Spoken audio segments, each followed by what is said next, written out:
thank you very much, everyone that is watching this. I'm going to be talking with Mr. Taa. So I'm going to be having some two other guys who are going to be interviewing you together. I hope that is okay. No, it's cool. It's good. Yes, so Taa Tomondo. Taa Tomondo. My name is Olayemi. Yes, so much interested in Africa. And then we had an incubation center in Nigeria before I relocated to Kenya, Nairobi at the moment. I am passionate about young people. I feel that by statistics, we're going to be, the population of Africa is going to really increase tremendously. But how do we begin to measure that with the number of enterprise? How do we deal with the unemployment at that point? By 2050, Africa is going to be more populated than Asia. And unfortunately, or fortunately, the number of the population that will be more will be between the age of 18 and 30 or 45, because the life expectancy of Africans, unfortunately, is 45. Now there are going to be more people who are young, who have strength, and then if we're not careful, then they will be unemployed and have nothing to do. But if we're able to increase the number of enterprise in Africa, then we would be able to measure. There will be some sort of stability. That's my belief. And I keep saying this. It doesn't have to be that you are making so much profit. You are making millions. The most important thing is that you are exchanging, money is exchanging hands. If we are able to do that, everybody would be stable. We might not be super rich, but we would run our lives. And then, so that's the passion behind this. I believe that if we're able to get Africans, young Africans on board, we will be able to move on. So this interview is discussing. With me, you would have seen that Olaolu. Olaolu is from Kenya. He's a music producer. And Olaolu, hi there. Sorry, I came in late. It's okay. Olaolu is a vibrant young man. Olumide is in Nigeria. He's joining us from Lagos, and I knew Olumide when I was doing my incubation center in Nigeria. Olumide was in university. Olumide just finished from university. When he was in university, he was doing one event, organizing an empowerment program for one young at the place or the other. And so these are vibrant people. And I decided that I don't want to interview you alone. I want to bring in these young people. So these are young people, young guys who are doing tremendous things in Africa. And then I'm hoping that this video or interview will encourage some Africans, a young person who is thinking, you know what, this is Africa. There's no hope for Africa, there's this and that. I hope that this video will encourage them. I hope that this video will inspire and do tremendously. So thank you, Olumide and Ola, for joining us. With me is Mr. Taa. Taa, can you tell us a bit about yourself? Sure. So my name is Taa Tomondo. I'm originally from Zimbabwe. I came to the US when I was 19. I first started my first business when I was 19 years old.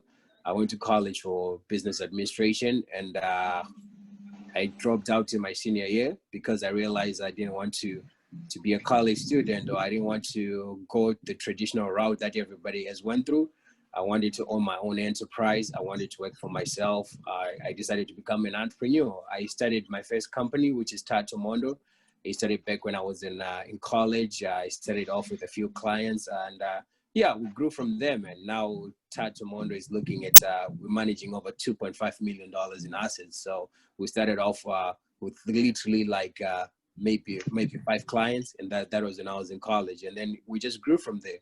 Yeah, so that's what basically I do. And I also have interest in entertainment business. I'm a partner. We started the entertainment business last year. it was in existence for over 10 years. It's just that I partnered with them last year, and I just started growing the business, and it's been growing ever since then. So it's one of the biggest entertainment companies in Cincinnati. It's called TzB Entertainment. I'm quite interested. I hear you. Nice stuff. I'm quite interested in the entertainment side. I myself am a music producer. Yes, sir. And so and host stuff here in Nairobi, Kenya. Nice. Yeah, so on the entertainment side, like, you mentioned a very important thing that you're a musician and you host events in Nairobi, Kenya, which is mostly what we do. So when I first took over this business, it has different parts to it. So the part that you might not be aware of, which is a money making for that wedding. We do have club. So what we do is that our entertainment company here, Afro-Caribbean music, is still growing. It's still new here in the city. So part of our business does Afro-Caribbean event, which means that African music and Jamaican music. Like if you go to a club, that's basically what we do. Right? So that's part of the business that we just started last year. But for 10 years, the company has been doing like weddings. So weddings and private events, which is where most of the money for the company comes from. So for example, if you do a wedding, you can do a $2,000 wedding in 4 hours. So that's where most of our money has been made. Is like, through doing weddings. Like the events that you do, like you host, there's not a lot of money in it. Like for example, for us, if we do an event at a club or at a venue, for this Afro-Caribbean event, the most you get paid is probably around $500 to $600. So there is not a lot of money in that. A lot of our money is from weddings, because weddings are expensive. People are willing to pay to as much as $2,000 for a wedding, which is like 4 hours of 4 hours of our time. So I guess if you're speaking in terms of like, if you divide $2,000 by $2,000 by 4, I don't know what the hourly rate is. It's a reasonable hourly rate. So 2,000, we might charge more. It just depends on the size of the wedding and the number of guests. So that's also the other part. But we don't have any musicians on the roster because how do I say this? None of us are really interested in music. So like, how do I say? None of us are like talented in music, like artists and stuff like that. So that's why we never concentrated on that part of the business. And we were trying to expand. As I said, that side of the business started last year.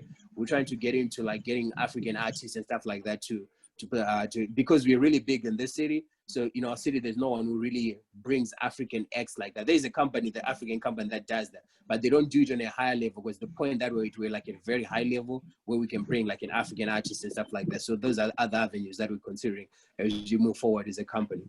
So I don't know if I answered your questions, man, because you didn't ask specific questions. All right, so let me throw first out, how is the COVID affecting your business, especially with entertainment? You asked the question. That's a very good question, because a lot of people have been affected, because now you can't have events, especially club events, because people will be crowded, and no club is open here. Only the bar environments and restaurant environments are open. So what happened with that is that I had to be smart and leverage on my relationships. By that I mean that I have people that own venues that are like own bars and restaurants. I have personal relationships with them outside of the entertainment business. Some of them, like Taa Tomondo Capital, used to be involved with marketing. We had a company called Third Connection. It failed. It used to do a lot of marketing for other businesses. So we used to help other businesses, market their businesses. So through that, I was able to meet some people that own some venues, that own some bars and some restaurants. And, I developed relationships with those people. And then when COVID hit, those people, were my friends now. So we couldn't go to the venues because we don't own any venues. We don't own a bar. We don't own a restaurant. We don't own a club. We use other people's venues. We get booked in other people's venues. But now, since we're not getting booked, we have all these people that follow us that want to come to our events and stuff like that. And they said there's all these restrictions in place. So some of my friends were ready to take the risk based on our relationships, because they're my friends, not because they understand that they don't even understand what we do, like, because we do Afro-Caribbean events, as I said. The typical thing that they do, I talk to them, I told them, like, this is what we want to do. And they're like, yeah, cool, let's do it, So, we could bring in a few people to do some of our events, and we still continue to get paid. We did it not because we are the best or we're the smartest. It's because I leverage, because I act mostly as the manager of the entertainment business, the manager of the business, because of my relationship with all these people that own all these bars. I was able to do, we were able to do like, I think we're the only entertainment company in our city we're able to do events, but they were not on a bigger scale, but we were still able to manage, during this COVID time, we're able to grow our presence on social media. We're able to reach out to new people. We're able to get people to a new event, because we are the only ones that were getting the spotlight or the attention or something going on. So we didn't have any competition or anybody that other people could look to. So that's how we're able to do events, because of our relationships with the people that own venues. And also, Taa Tomondo Capital, we started Yacht Boys.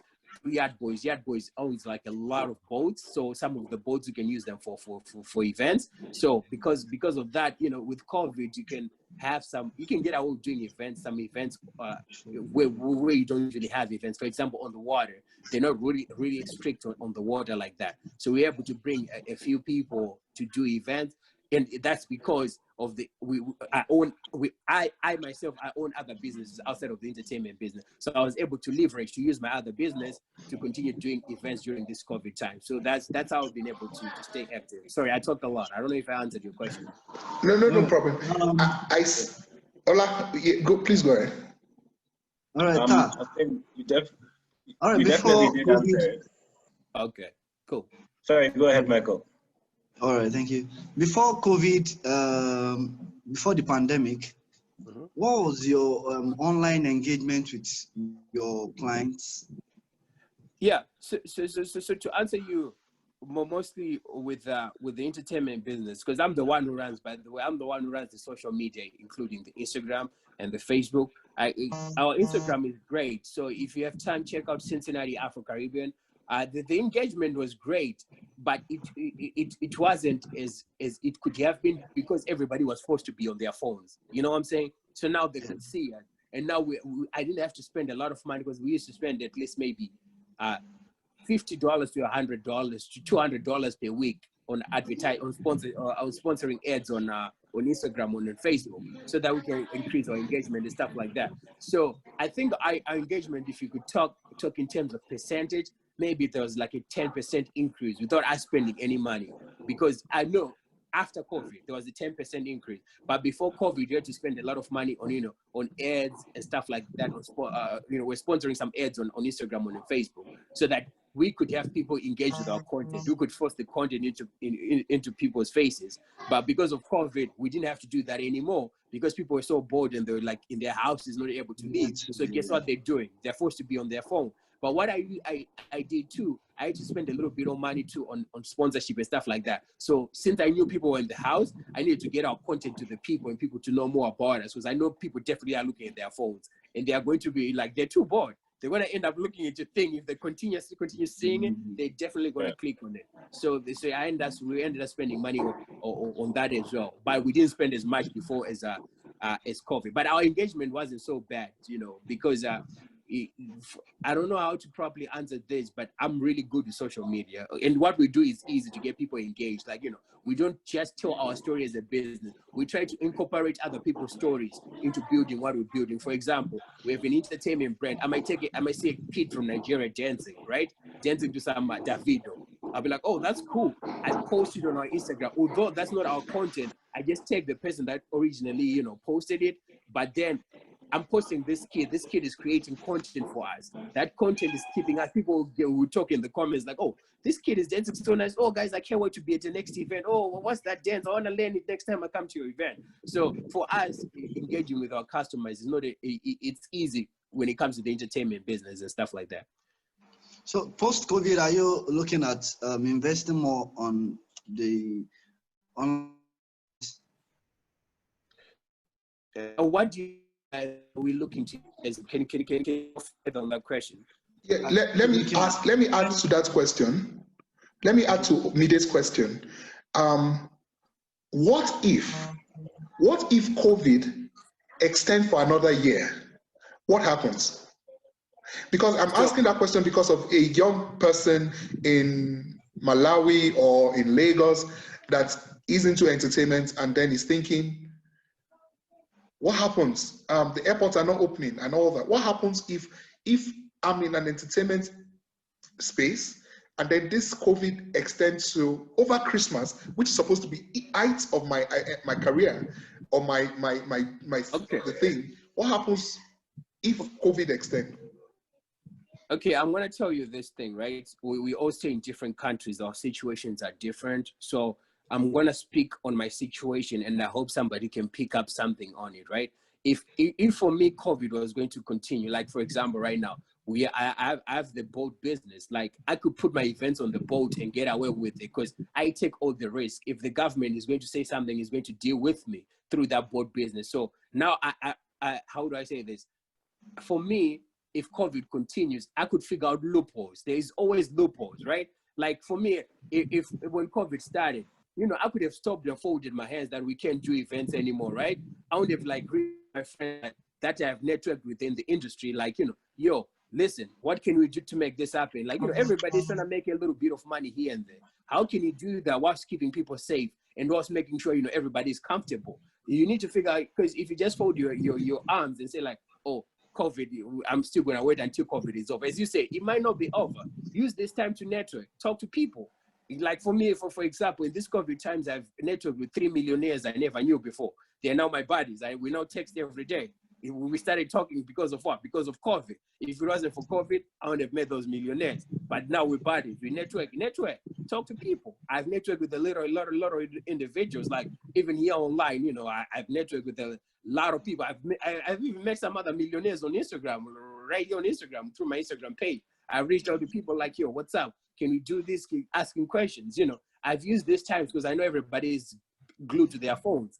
So I've used this time for me, I'm usually busy, like, you know, taking interviews like this for me, it's been harder, but you guys got me at a very good time. Like I still have a lot going on, but if it was like my normal days, it's like a million things going on. But because of COVID, a lot of things have slowed down. I'm not the only person who is in that situation. There are some other people in the same business that you want to be, that you, how do I say this? Things might not be going well for other people at this time. This is the time to be friends with them, network with them, talk to them, ask them questions, befriend them, comment on their, if they post something, say, hey, yo, bro, I really like your content. Say something, you know, reach out. Just don't show up in their inbox saying, yo, bro, can you do me a favor? No, this is the time for you to engage with them. Like, you know, if they're posting something like, yeah, I'm feeling it, blah, blah, blah, blah, blah. Try to connect with them. Guess what's going to happen? Once COVID is over, they're going to remember Ola or Yemi, like, oh, when Yemi comes in and say like, yo, I think you need to show up to my show and do this and do this, do me a favor. How can we make it work? You know, they will remember you like, oh, this kid, I was engaging with this kid during the lockdown, da da da da da da. So you kind of have that rapport or that reputation with that guy. So I would say for guys right now, don't think like, if COVID, what am I going to do? What are you doing right now? What's important is what are you doing right now? Talk to the people in your industry. Look at the people that you aspire to be. Talk to them, ask questions, you know, and things like that. So that's what I would say. And as I said, everybody's situation is different. For me, I don't try to fold my arms when I'm when I'm, you know, when I face a difficult situation where the future is unpredictable. I create my own narrative. I don't let COVID create my narrative. As you're asking me like, oh, the entertainment business, blah blah. I don't feel it right now. Because I started focusing on the boating business, and so I actually started the boating business in the COVID times because I figured out like, you know, we don't have anywhere to do our events. Like, you know, who can I talk to? Then I got a client who got on board, and then I told that client like, you know, I also have an entertainment business. How can I make this entertainment business work with our boating, with our boat rental business? And then we all put it together and made it work somewhere, somehow. And now, me, myself, I'm now networking with other entertainment companies in my city. They're coming through my boating business. They're my competition, right? So now my competition is coming to me. And now they're using my boat rental service. And I'm offering all this service to these guys that were my competition, you know, before the COVID time. So I'm sorry, I keep on confusing you guys. I keep on talking about like a lot of things when you ask me one question. So yeah. So I think I answered your question, man. Fantastic. I was on your timeline, and I watched a particular video that you had made on staying on hustle and building something solid. Yes. So please, I want to ask you, I want you to go talk about that. That's hustle and building something solid. One, especially where it concerns, I mean, how I'm trying to link two questions together. You had started at 19. How did you go through between this is what you want to do as hustle and then this is what you want to build that is sustainable? Okay, so yeah, on my podcast, this guy, I have a podcast, by the way, it's called Making It in Africa. So this guy's name is Kay Bentley. He's from Zimbabwe. When I was 19, I was watching his Instagram as well. We kind of edited each other on Instagram at the same time. That guy is a millionaire right now in England. So we were talking about this on the podcast. That's how most African entrepreneurs start, because that's how we grew up. We all started as hustlers, right? So a hustler is somebody, you're looking for the next industry that can make you money quick, right? Let's say today I'm selling iPhones, and then tomorrow I hear Samsung's have money. Guess what I'm going to do? I'm going to switch to Samsung. And then after I switch to Samsung, I'll hear that like, oh, Samsungs are no longer selling anymore. The iPhones are now the new thing. Guess what I'm going to do? I'm going to leave the field and go to sell Samsung. So what we mean by that, although it seems like you're making money like that, right? You're making a little bit of money. It's not sustainable. Long term, you don't want to do that, because here's why. It's like you plant a tree. You want to plant a tree, right?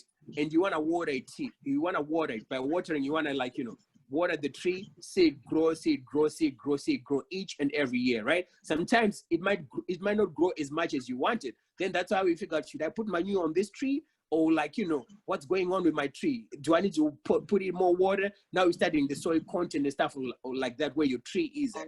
But just imagine somebody who plants their tree, and their tree gets to this level, and they pluck out that tree and start again planting a tree. Every year they're coming back and doing the same thing. When the tree gets here, they take it out and plant a new tree. So that's what you're doing when you're hustling. When your tree gets here, when you're in the industry, you start knowing the industry, right? You start knowing the ins and outs of the industry and how the industry really works. So you have all this information. So in entrepreneurship, information is wealth. All you need to be successful is information. So all that information that you need, you're throwing it away. Some of it is transferable to another industry. Some relationships from that industry are transferable to your new industry, but not all of them are transferable. You might be lucky, and then you end up like, this task, or you transfer. But how long are you going to do that? But with being an entrepreneur, you need to build, you build something from day one. You see, that you see being something in 10 years. If you keep on doing that, that's where most of your money is going to go. Although short term, you're not making as much, in 10 years time, you're going to be making a lot of money compared to somebody who just like jumping from here. And then now, for example, you have your own business for your own family, like, Yemi Limited, Yemi Holding. But Yemi, if you're trying to be a hustler, there's not going to be Yemi Holdings, Yemi Limited. In 10 years time, you're dying or something is going to happen. And what do you have for your kids? What have you built? You have built nothing in 10 years. You have built nothing. So that's the thing with hustling, you're not building anything. You're just building for the day, building for next week. You're not building for the next 10 years. Being an entrepreneur, you need to look at it, guys, 5 years, 10 years from now, what do we have? What are we going to have in place? Although you're going to bleed, although you're going to suffer each and every day, but once you stick to it, at some point, if you continue putting in the work, you're going to be successful or not successful. But how do a young guy listen to this in Congo? And I'm intentionally mentioning some of these countries. In Nigeria, is looking at corruption. And this is one of the things, for instance, in Nigeria that is causing a whole lot of young people to say, you know what, let's do Yahoo, let's do this. Because it looks even though the hustling is not sustainable, it looks that if you don't do the hustling, and you want to focus on building an enterprise, you are wasting your time. It looks like it's frustrating because some people look at it, they are trying to build this thing. They know that it has potential, but it's not growing now. And unfortunately, the government is not helping the matter. This is not helping that matter. How do I keep my head stable at such points? I've interviewed a lot of millionaires on my podcast. I've interviewed a lot of successful African entrepreneurs they always say one thing: you should not take the elevator to success. You should take steps to success. You need to take the stairs to success. You need to take each and every step. Each and every step is important. There is no shortcuts to success. There is no microwavable solution to success. You can't just put like 15 seconds in the microwave, boom, you're successful. Okay, you have seen the Yahoo Boys. Where are they ending up in? What's their end story? 90% of them, what's the end? What's the end? You know the thing that a lot of Africans don't understand, that I've seen, me being privileged enough to grow up, to spend some of my life in America, is that being wealthy is freedom. That's what wealth means. It doesn't mean the amount of money in your bank account. You can do a Yahoo thing and stuff like that, and then get clogged up for 27 years. Let's say you make $1 million in 5 years. Are you willing to exchange your life for 27 years of your life of $1 million? Are you willing to do that just to bore for 5 years? Are you willing to do that and then exchange it for 27 years? Those are the questions you should ask yourself. You should be in it for the long term. With this thing, let me tell you something. As I said, like, I'm surrounded by a lot of millionaires. I was actually asking two of my buddies over the weekend. I was on a yacht with one of my buddies, and he was telling me, he just signed a deal to sell his marina for $11.6 million. And I was like, yo, well, at what age did you become a millionaire? He's like, maybe I was 34 years old. Somebody who's 19 years old is trying to become a millionaire.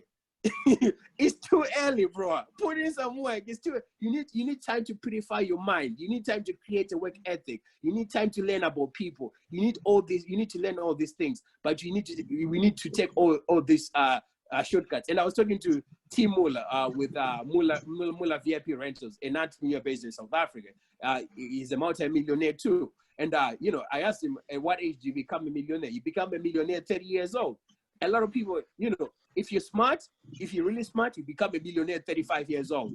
That's early. If you figure out an opportunity early and take advantage of it, that's when you become a millionaire earlier than 35. But that's rare for a lot of people. And a lot of people become millionaires at 40 years old. That's when a lot of people become millionaires. So all of us young people, we see things on Instagram, we see things on Facebook, and we want to take the shortcut. Okay, go ahead, take the shortcut. See where it's going to get you. But if you want to be there for the long term, if you want to build generational wealth, if you want everybody, your kids, your grandchildren to be wealthy, being an entrepreneur who is legit is the way to go. You can make millions, you can make billions, within 2 years of doing Yahoo, of doing this. But you're going to get caught at the end of the day. And you're going to see that it wasn't worth it. And you see most of these Yahoo boys, I don't know, from my experience, maybe you know more about them. They have nothing for their families. After they're gone, their wealth is gone as well too. It's gone with them. It might stay around for 2-3 years, but after that, there's nothing left anymore. It's just a story. Like, oh, you see this house, there used to be this guy who used to do this. Oh, you see this bar, there used to come this guy who used to buy champagne, who used to do this. It's just stories, Now it's just mysteries and stuff like that. So those are the things you need to consider. Do you want to live for that moment? I know you're a young guy. You want to bore. You want to be the guy with the latest Mercedes Benz, with the biggest house, which are great things, which are no bad thing. But you want to make sure that you're doing them correctly and in the right way. That's how it can be, you want to be long-term, not short-term. That's what I can say in short. One thing I'd still like to ask about, you had mentioned earlier on about Taa Tomondo, your company, and you mentioned how you manage $2.5 million in assets. Yes, sir. In what industry is this company operating in?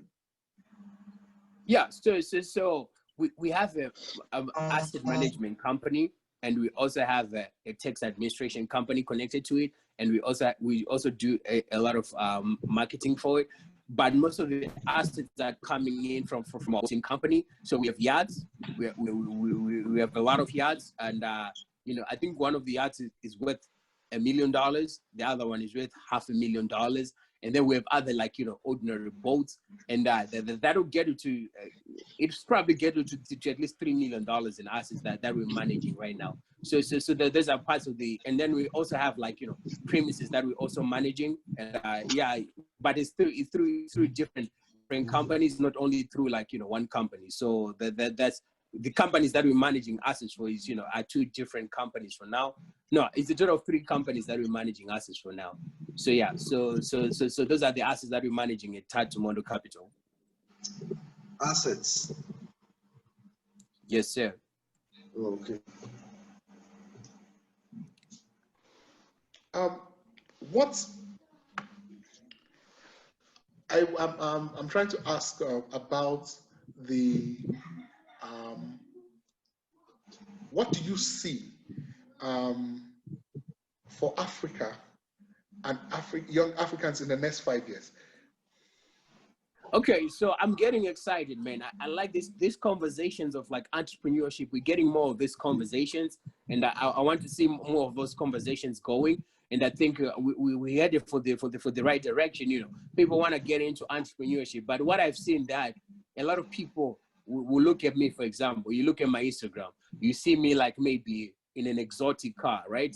As an entrepreneur, and now you want the same thing for yourself. I'm 27 years old. I've been grinding since I was 19 years old, you know. But now you're just looking at the end result, and you want that for yourself within being in entrepreneurship for 3 months. So what end up happening is that young people will seek out, like, you know, people like me and my colleagues and say like, oh, mentor me, show me how you did it. But when you try to sit down with them and tell them like, yo, listen, bro, this is a long process of grinding and work. They lose their interest. Everybody just want to come in and get in and be told like, oh, you want to make $1 million? Just go there, go to the ATM, type 8752, and then $1 million will come out. They don't want to hear the story of like, you know, it takes patience, bro. It takes networks. You need to reach out to people. You need to build relationships. You need to figure out how you can add value to people. You need to read books. There's a lot of things that you need to do in order for you to get the results that you want. Nobody wants to put in the work. They just want the results. So that's the issue that we're going to have with young people. Yes, they're interested in entrepreneurship. They want to know about entrepreneurship, but they don't want to take the sacrifices. They don't want to put in the work. And the other problem is that in our minds, we've been told that, you know, if you do a university degree or a college education, you will never be successful. You can be successful as long as you put your mind to it. As long as you say by yourself, I want to be successful, you will be successful. So that's what I see with a lot of Africans. Like, you know, the young people are excited about entrepreneurship. They want to get into entrepreneurship. They just one problem. They're just looking for quick results. You see, there are a lot of Forex traders. I hate those people. Those some people get a lot amazing results from it. But I hate people like Forex traders because they give people like, you know, they give our youth the wrong way of doing things. Like, you know, there's always like these shortcuts for you to become a millionaire, for you to make money, when there is no shortcuts. There is no shortcuts to wealth. It's a, you know, it's a process, you know. As I said, you have to take the stage. There's no elevator to success. There's no way you're going to get there quick. There's no microwave solutions. You know, you got to grind, man. You got to grind. You got to work and work. It's years and years of learning. It's years and practice. Especially if you're young, don't worry about making money. Worry about meeting new people, network. You know, so network with everybody. What are some things that, I mean, unfortunately, someone might be listening to this and saying, entertainment. It looks like we're saying entertainment. Right now, Big Brother Nigeria is going on, and then everybody is saying that these guys are going to come out and they're going to get into entertainment. What are some of the things, entrepreneurship, what are some of the things, some enterprises that a young African should be looking at, apart from entertainment? What are the opportunities that you think are there? What are the enterprises that young people should be looking at? It looks as though everybody is saying entertainment. I'm sure there are other things that we should be looking at. From your own view, what are the things that young Africans should be looking at where entrepreneurship is concerned? Listen, I can't tell you like do this, do that, because I'm not in Africa, one, so I don't know what your environment is like. So what I'll tell you, one thing for sure, anything that you put your mind to, anything that you put your work to, anything that you offer value to your community, the community is going to reward you for that. So anything that is valuable to your people, that is of value to your community, you get rewarded of it. If you're an artist, like if you want to draw something, whatever you want to do, man, if you want to beat drums, if you do it with your whole heart, your society is going to reward you for it. You get paid for it as long as you do what you like, and you're offering value to your community will find a way to reward you. I can't tell you like, oh, go to energy, go to this sector. I can't tell you that, man. It's like anything you put your mind to, it's going to make you successful. But for myself, what has made me successful, I don't go around trying to create a new idea. I don't go around trying to be Jeff Bezos. I do, which is not a bad thing, you know, which is not a bad thing to aspire to be. I don't go around trying to be Tesla, Elon Musk. I don't go around trying to be Steve Jobs. No, I try to go to see what, like, Steve Jobs has created Apple. So how can I make money from the Apple that Steve Jobs has already created? So a lot of Africans, where I think we miss it, is that we have a lot of people that have created this successful business in our community. But within those businesses, we can create other businesses. You know, like, you can figure out, like, how can I, like, for example, starting a business requires a lot of capital. You don't have a lot of capital, a young person, but listen, there's your uncle maybe with a car dealership, right? They sell like cars. You can go up to him and like, yo, listen, I know a lot of young guys that like cars. I'll start my own company within your dealership. This is be my name. And I'll come and I'll bring people here. Let's say a car is $5,000. I'll sell the car for $6,000. I give you $5,000. You give me $1,000. But the dealership, it seems like I'm playing a front where it seems like if my friend sees me, they want to buy from me. Like, oh, it's your dealership. They trust me. I'm going to buy from him. So instead of you going on and trying to find capital to start a dealership, you're going to somebody who already has a dealership and starting a dealership within a dealership. But it's those conversations that it's from reading, it's from listening to podcasts, it's from watching YouTube videos on how you can get to those conversations where you can convince somebody with an already established business on how you can come in and tell them, like, listen, I wanna be part of this business. I know I can bring value to your business, but I want to create my own thing in your own business. So, sorry, some other things that I say won't make sense to you guys, other people that are entrepreneurs. So ask any questions. So thank you so much, Taa. You guys understand. Thank you so much for in this interview. But two more things. Another question I would like to ask is, I'm sure a lot of young people would say, you know what, this guy is just talking like this because he's in America. Exactly. I was going to mention that, Mr. Yemi. I was going to mention, because the terrain is pretty different. True. You know, the opportunities are not there for most African starters, unlike in advanced countries like the America. Can I tell you something, my brother? Do you know what the problem is? You know, in order to be successful, it's all in the mind. That's where success is. You already said the opportunities are not available. What are you going to do in your mind? And your approach, what is in your subconscious mind? When you're looking around in your area, you don't see the opportunities because you already said it in your head that there's no opportunities for what? For young people. From people. I want you to keep on saying there are opportunities for young people here. So your approach is saying there are opportunities for young people. What is going to do to your mind? It's going to make you creative. Just imagine coming from a point of saying there are no opportunities and coming from a point of saying there are opportunities here.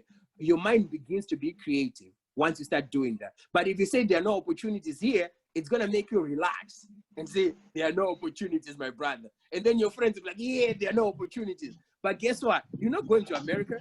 You're not going anywhere. You are there. You're still in Nigeria, still in Kenya. So you need to create your own opportunities. You need to figure out your own opportunities. So if you don't do that, then nothing, we're all getting old, man. You're getting old. You're still going to still saying like, oh, Taa is saying this because the opportunity is there. But guess what? You're still going to be in the same situation that you are in. Taa is going to be a billionaire. Whilst you're watching him and complaining like, Taa is opportunities, Taa is this. Create your own opportunities. Figure it out. Okay, the reality on the ground might say there are no opportunities. But if there are no opportunities, what are we going to do? Are we going to just sit and say there are no opportunities here? Is that what we're going to do as Africans? And I'm sorry, it sounds like I'm speaking from a very privileged position, which is unfortunate because that's why, that's why I have my own podcast where I have other African entrepreneurs. Because I knew when I started this conversation, people look at me funny and say like, oh, Taa, there are no opportunities here. Listen, I have 10 millionaires in my phone right now that have made it from Africa. The guys I can text on my phone right now and ask them like, yo, what's with this, what's with that? They've never set their foot in America one day. Never been in America. Never had a privileged family, never had a wealthy family, never had a politician supporting them, never dealt, never was involved in any activity or anything. They made it straight out of the mud. They built a sustainable business from day one. They say like, okay, I'm going to create my own opportunities. Listen to my podcast, Making It Enough. Guys that grew from humble beginnings, just like you guys, not like my situation, So I think that's why it was important for me to create a podcast because I knew I was going to come across young people There's an excuse. We all have excuses in life for our failures. We always have to find an excuse. Me, I was here in the States. My excuse was like, I didn't grow up here. It's hard for me to start business here because I didn't grow up here. I don't know anybody here. Those are my excuses. I didn't think there were opportunities for me, like, because I'm a black man. I'm a black man in the United States. So, you know, it's hard for me to get capital because they're going to look at me funny. It's hard for me to get funding. I don't have any collateral. How am I going to get capital for my business? Those are excuses in my head. But guess what? I am the opportunity. I create the opportunity myself. Sorry, I get passionate about this thing. I'm sorry. I get really passionate about this thing.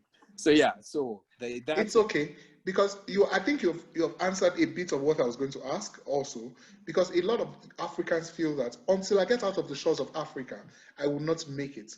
And then they're looking at you and they're like, yes, that is what I'm saying. It's because it's not in Africa. It's because it's not back home in Zimbabwe. If it was back home in Zimbabwe, all this would not be happening. And that's what I was going to ask. Okay, let me tell you something. And that might be right. But it's not because I'm in Zimbabwe. That's why I've not made it. It's because I've put it in my head that I'm in Zimbabwe. I'm not going to make it until I come to America. I've made it because I came to America, because in my head, it's in my mind. If I come to America, I will make it. Guess what moves am I making? To make it. That's the moves I'm making. Because I said when I come to America, I'll make it. So irregardless of the situation in America, whether the economy is hard, whether everything is tough, I'm going to make it. Because in my head, I told myself, I'm going to make it in America. But if I was in Zimbabwe, I would not have made it. Because I'm saying, if I go to America, that's where I'll make it. So my thinking is in America, it's not in Zimbabwe. It's going somewhere to make it. It's not looking to like what opportunities are in Nigeria or in Kenya. What opportunities are in my neighbors in South Africa? What opportunities are in my community? My opportunities are in America. It's in the mind, the subconscious mind. That's where it's at.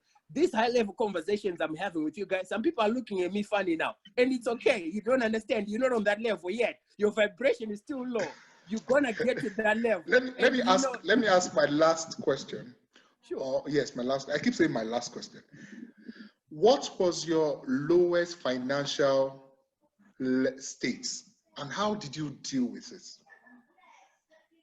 Bro, I've been proud, bro. Like, my first business was going well, and you know, I spent my money stupid because I was young. I was popping bottles every weekend.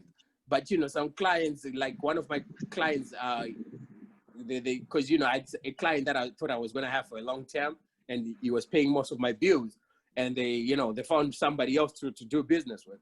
And I was low, bro. I was low for like a year, and I had to hustle and figure it out. I was like super low, and I've never been low like that. But I didn't show it. I was happy. Nobody even knew. Guess what? Because if you tell people you have problems, you know you're gonna have less friends. You know that, right? Who wants to be friends with somebody with problems? That's one mistake people make. When people have no money, they'll tell everybody that they have no money. Guess what? No one is gonna want to be around you. You know, because you're going through, that's the human mind. If you're going through a difficult situation, not a lot of people want to be around you. Don't complain. Be happy, pretend like nothing has changed, and figure out, like, you know, where have I made it wrong? And, you know, start thinking positive. It's all about thinking positive. Thank you so much within a short notice, you agreed for this interview. And before you go, I have a little bit of game. Can you mention 6 African countries? Mali, Malawi, Zimbabwe, Kenya, Namibia, Uganda, Tanzania, Burundi, Nigeria, Ghana. I mentioned more than. Yeah, you're an African. You're good. Okay, then lastly, what African country what's the first African country to get independence? Since you're from, I know Ghana was probably one of the earliest. Ghana was probably the first or the second. That's a tough question, bro. Tanzania, maybe. That's right. Actually, it was Liberia. Liberia, wow. Yes. All right, thank you so very much, Taa. I'm very grateful for this. It's been a wonderful time talking with you. And I like your passion. I like your positivity. Thank you so very much. And I hope that a lot of young people will listen to this and know that, yes, there's hope and there's there's the opportunity, and I like your illustration about the hustle and entrepreneurship. And I think that that's what a lot of people should begin to do. How we begin to turn our hustle to enterprise, where we are able to build a structure, and which is what we're trying to do with the zone incubation, whereby we're asking that if young people are passionate about what they're doing and they are able to build a structure about their hustle, let's even start from your hustle. How can your hustle become an enterprise? And the way you also can become an enterprise is if you build a structure, and which is what we're trying to do with accountability, mentorship, and then the training that we're given. By the way, the training that we're given is free.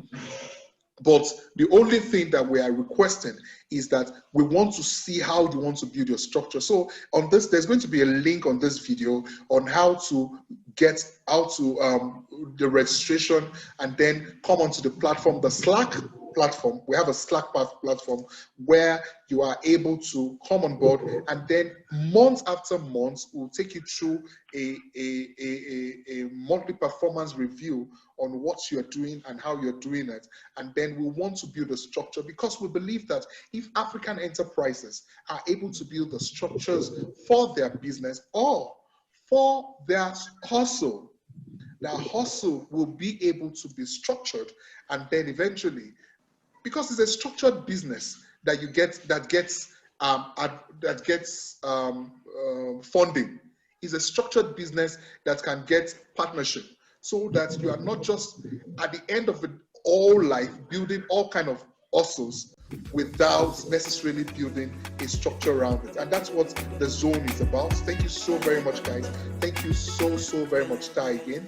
Olumide, thank you very much for accepting to be on this interview. So, Ola, I am very grateful to you. Thank you so very much. Thank you. All right, man. Take care. Yes. Thank you. Cheers. That thing don't come overnight. It don't come overnight, yeah. Emi ni fada, she jeje, baba ni fada, show mo. Emi don dada, baby, baba ni fada, show mo.